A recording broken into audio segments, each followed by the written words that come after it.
Hey everyone, and welcome to our Buoy 10 update for August 4th. I am actually back in Portland right now, of all things. Headed home to go see the missus and her performance and just run a few errands here before tomorrow's trip. So absolutely, I will still be out on the water here tomorrow, so I'll have an update for that too. But today was interesting. So the last couple days, it's been really hot. It's been light winds.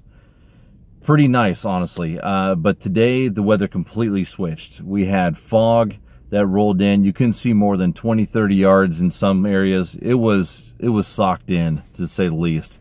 And that south wind was blowing 10-15 miles an hour plus.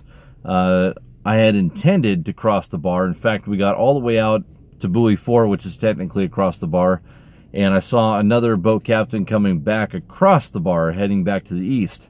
And so I pulled up alongside of him and just asked him, like, hey, what's up? And he just goes, nope, don't even try. So we wheeled around and got back inside and made a few phone calls, and sounded like the bar was fine, but once you got outside, that south wind made some pretty wicked wind chop and made it pretty uncomfortable to fish out there. Now, there were a few guys that did. Some guys found some fish out in the ocean. Others really struggled out there. Today just seemed to be a little bit of an odd bite. I was joking back and forth with Cameron Black about this, and also Brandon Glass, about how these fish were just, they weren't committing. They just were not biting all that hard. They were just kind of coming up and pecking at it. We ended up catching some fish.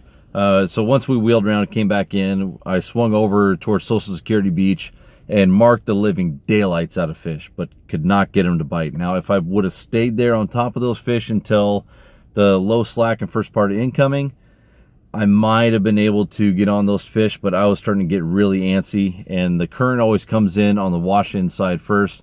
I called up Brandon Glass. He was over there. He said that he saw a few nets. He had a bite or two, so I boogied on out of there. I needed to catch fish now, not in an hour.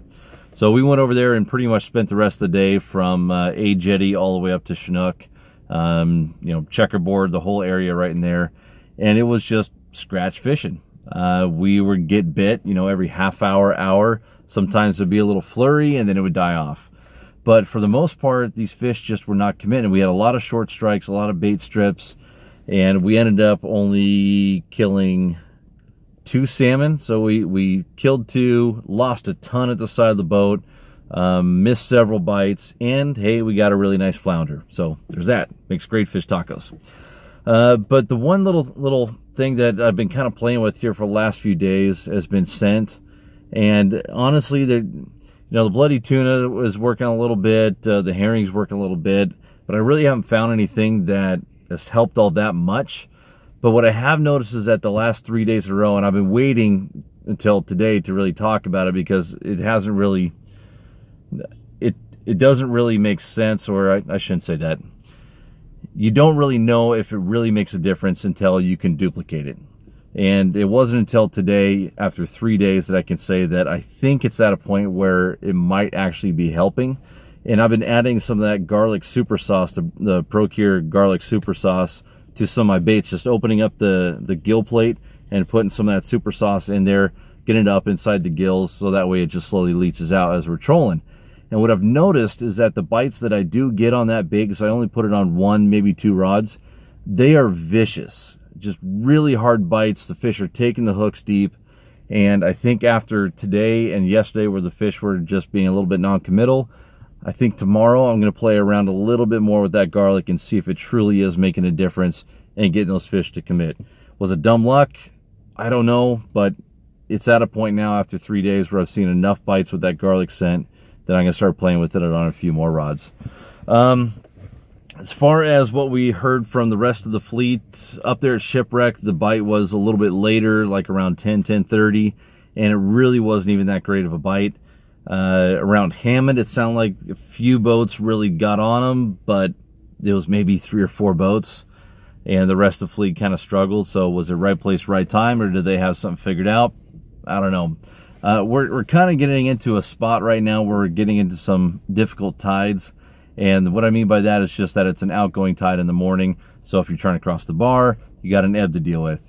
If you're trying to fish the river, the tides are growing, and so we're going to start seeing a bit more current. One quick safety note about today with all that fog.